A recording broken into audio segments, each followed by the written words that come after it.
So I'm going to read a little bit in this book here. It's the complete book of the garden. I've read a little bit of it a while back. I have it in my playlist of like nature gardening videos.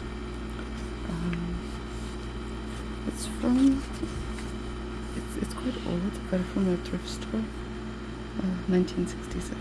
So yeah, it's a bit old, but that's okay. I like old books. There's a lot of chapters in.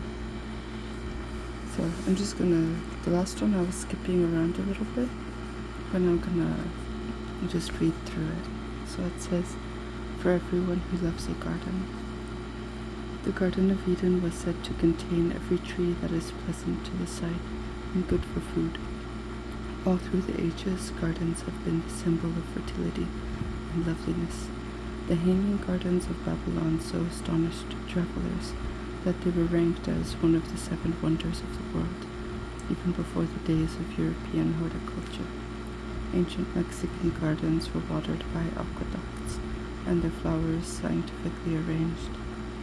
Gardens are private refuges, where we can satisfy our need for beauty, tranquility, and achievement. They are worlds of nature we help to create. Tending plants, we share with the sun, the rain, and the soil the task of transforming an area of earth into leaf and blossom. The successful gardener, the one who reaps a bounty of these satisfactions, understands basic principles and can adapt himself to changing conditions. He need not be an expert, but he should glean from experts the knowledge that will guide him.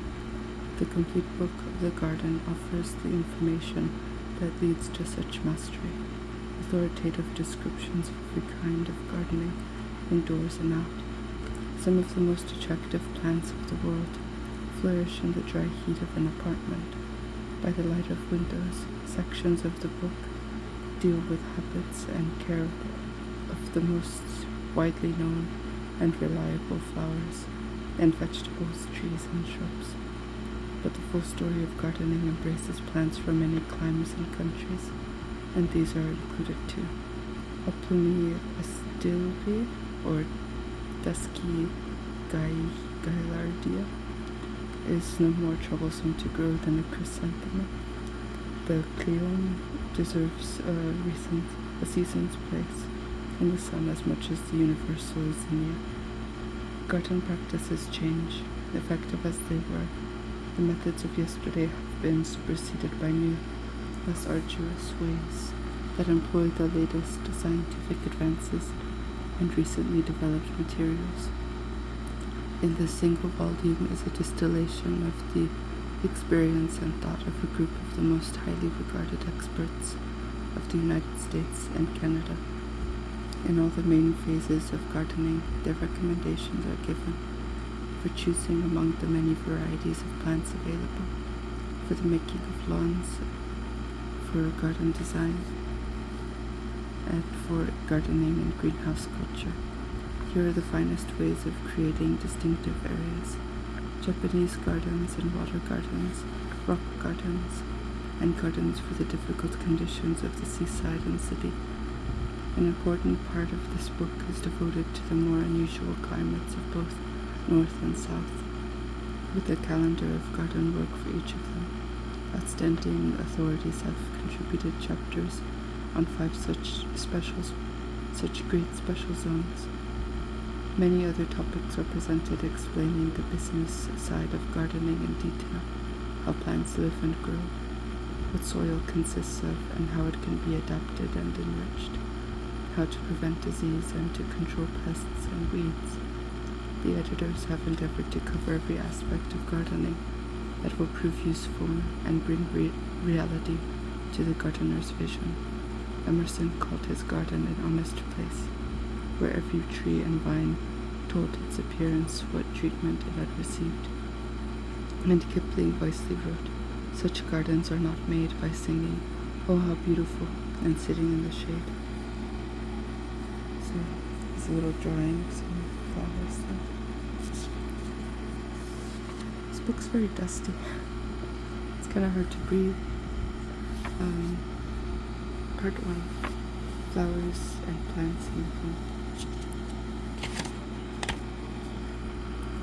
Growing plants indoors in homes and small greenhouses affords pleasure to millions of us in North America. This hobby we share with the peoples of the world. Wherever you may travel, you find windows and balconies filled with plants, cultivated in clay pots, sections of bamboo, coconut hulls, seashells, jardinières, and whatever will hold the roots. The front windows of homes in Holland, Germany, France, England, and other European countries are gay with geraniums and begonias. In Lima, Santiago, Buenos Aires, and Rio, houseplants are popular decorations. In Japan and in most crowded parts of Hong Kong, you notice the carefully tended potted flowers. People proudly exhibit houseplants in the windows of living quarters of Chinese junks. Never was it easier to cultivate plants in the home, and never has such an infinite variety been available. Botanists and horticulturists have searched the world for new species. Plant breeders and hybridists have produced new and wonderful kinds. Nurserymen, florists, and specialists in houseplants offer them to the public everywhere. Growing plants and displaying flowers in the house have become one of the most satisfying aspects of modern living. Next page. There's a couple of drawings here. This is from Bifolia, grape ivy, page 24. Ficus elastica decor, rubber plant. These, I like the big leaves.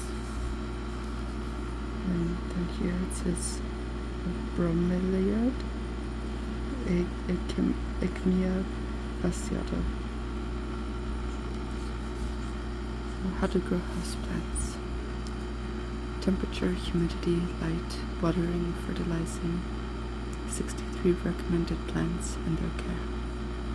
When generations passed, a few ferns, palms, aspidistras, and seasonal flowering pot plants were the only ones available for interior decoration. And in recent decades, a tremendous interest in houseplants arose, both these grown for the flowers and those valued for their foliage. In great variety found favor and are cultivated in vast number in houses, apartments, offices, and other places of business, thanks to improved lighting and heating.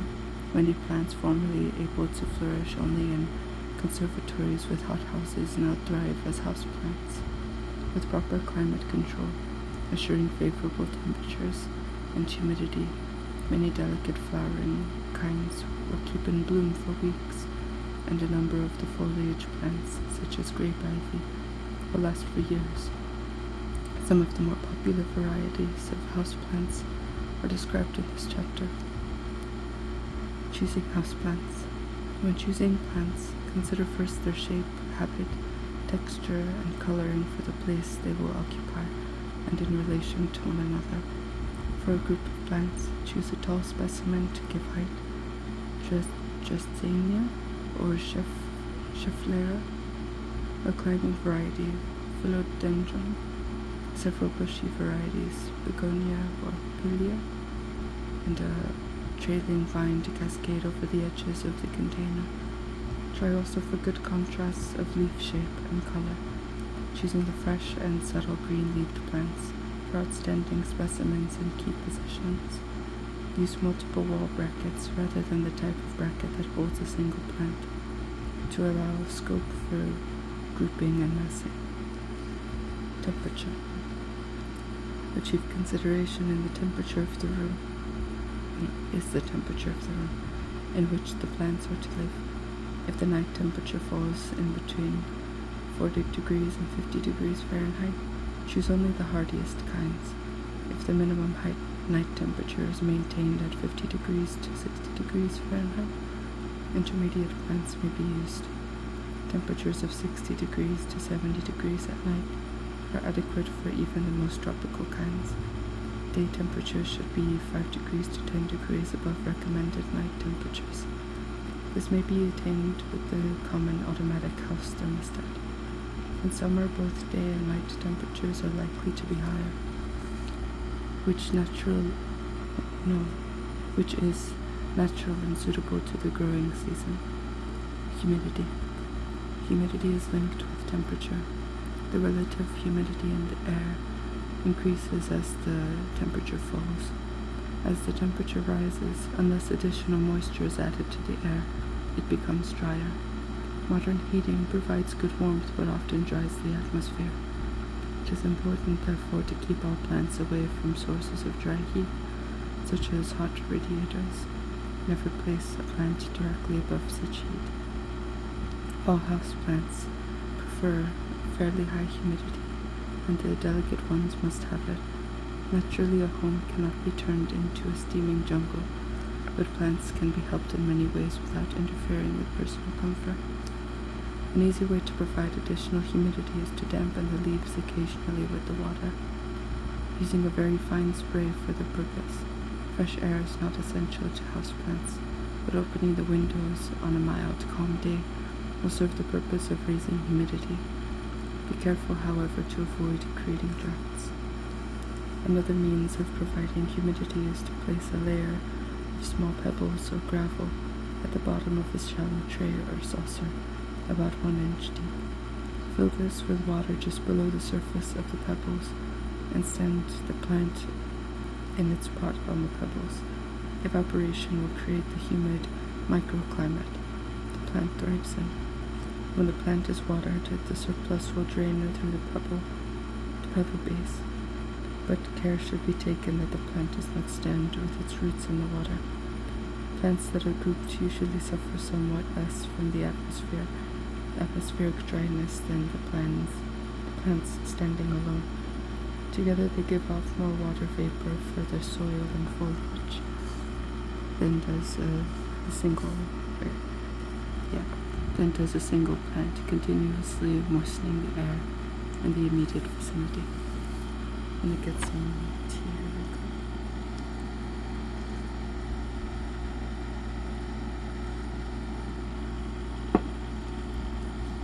Okay, so light is an important factor regulating plant growth, and the closer natural conditions can be simulated, the greater will the success in growing houseplants.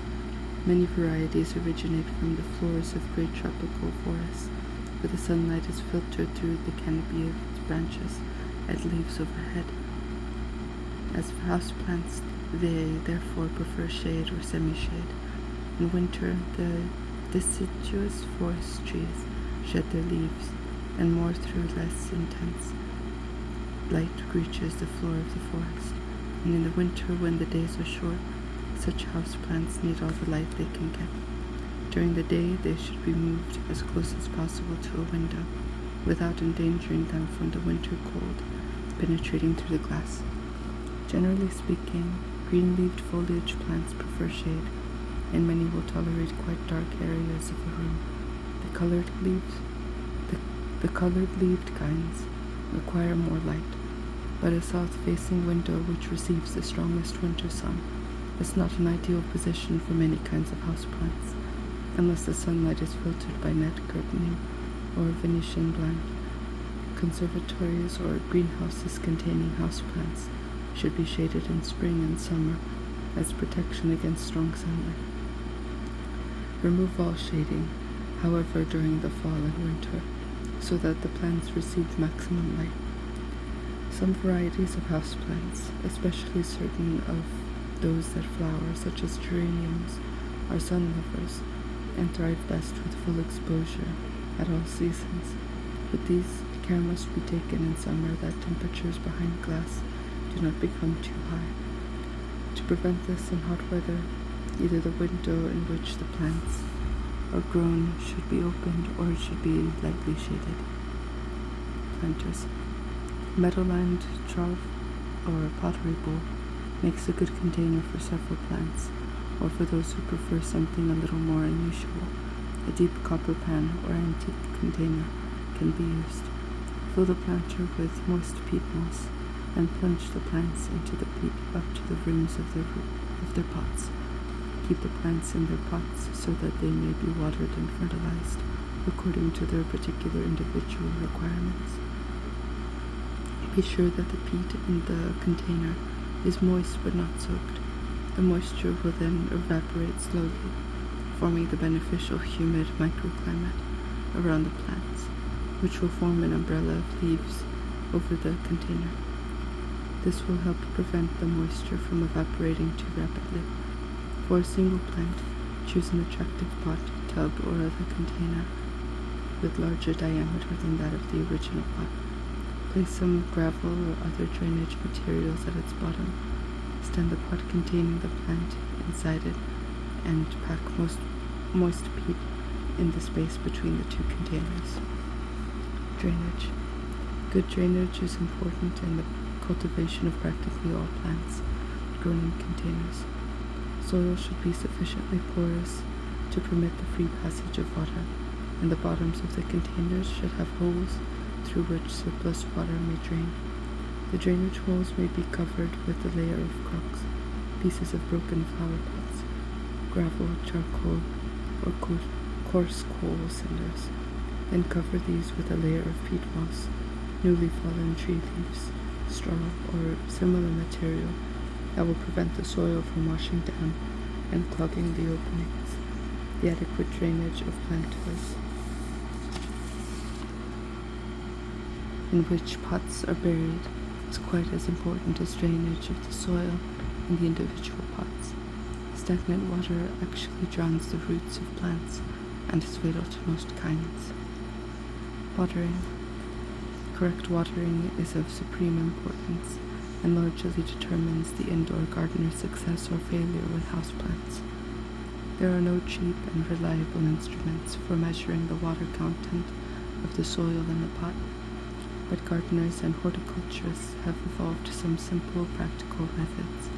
With experience, one can quickly tell from the weight of the pot whether the soil is wet or dry. Put a sharp rap on the side of the clay pot with a small wooden mallet or a heavy wooden stick, such as a wooden trowel handle, will confirm this. If the sound is a hollow ringing tone, the soil is dry. If it is a dull thud, the soil is wet. If the plant is in a plastic pot, the difference in weight and the condition of the surface soil must be relied on. When wet, the color of the surface soil is black or dark. When the soil dries out, it becomes grayish-white. Also, by pressing the tips of the fingers into the top soil, one can learn whether it is wet and soggy, moist, or hard and dry from the resistance offered by the soil. The two extremes of wet and dry soil should always be avoided, the ideal being an intermediate, evenly moist condition. The amount of water required by most houseplants changes with the season, and even from one home to another. All but the desert or bog types of plants require the same general care and watering. During the period of vigorous growth in spring and summer, they require plenty of water, and the soil should not be allowed to dry out too much between waterings. In autumn, when the growth slows down, the soil should be kept somewhat drier.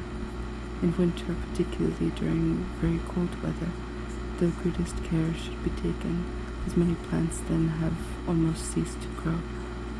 In this semi-dormant period, allow the soil almost to dry out before watering again. Give only sufficient water to maintain life, but never permit the soil to become so dry that the foliage wilts or the stems shrivel. At usual room temperature, 70 degrees Fahrenheit or higher, the air is comparatively dry, and frequent watering of smaller pots, even in winter, may be needed to prevent prolonged drying. The golden rule at all times, particularly in winter, is never water when the soil is wet. Make a practice of watering early in the day, and drain off all surplus water before replacing the pot in position. When water is applied, always give enough to saturate thoroughly the whole mass of soil. Never follow a period of dryness with repeated heavy watering, as this can cause the loss of lower leaves, but return gradually to normal watering. Black or brown white patches on the leaves or stem, often signs of overwatering in winter. If the lower part of the stem is affected, the plant may die. If the leaves are affected, keep the plant almost dry for a while. Some leaves will certainly fall, but the plant may be saved. In winter, delicate varieties should be given tepid water of room temperature, about 70 degrees Fahrenheit. This treatment also benefits the easily grown varieties, where the room temperature drops sharply at night during cold weather. Always remove the plant that is moist or wet to a warmer place. Plants left on windowsills between the curtains and window are in danger of being damaged or killed by cold, perhaps even frozen. Before going away for any lengthy period in spring or summer, water all houseplants thoroughly. Insert 2 small stakes at each pot, slightly taller than the plant, one at each side of the pot. Slip a polythene bag over the stakes and fasten it to the sides of the pot with a rubber band in such a way that the water draining down in the inside of the bag will be conducted to the soil. Place the plants in a position where they will not be exposed to strong sunlight. While you are away, moisture will evaporate from the leaves, condense on the walls of the polyethylene bag, and run down. The plants will be in an ideal atmosphere with enough humidity and a simple self-watering device. So, I'm going to leave it at that for now. I'll carry on with this fertilizing and repotting in the next video. So, yeah, thanks for joining me.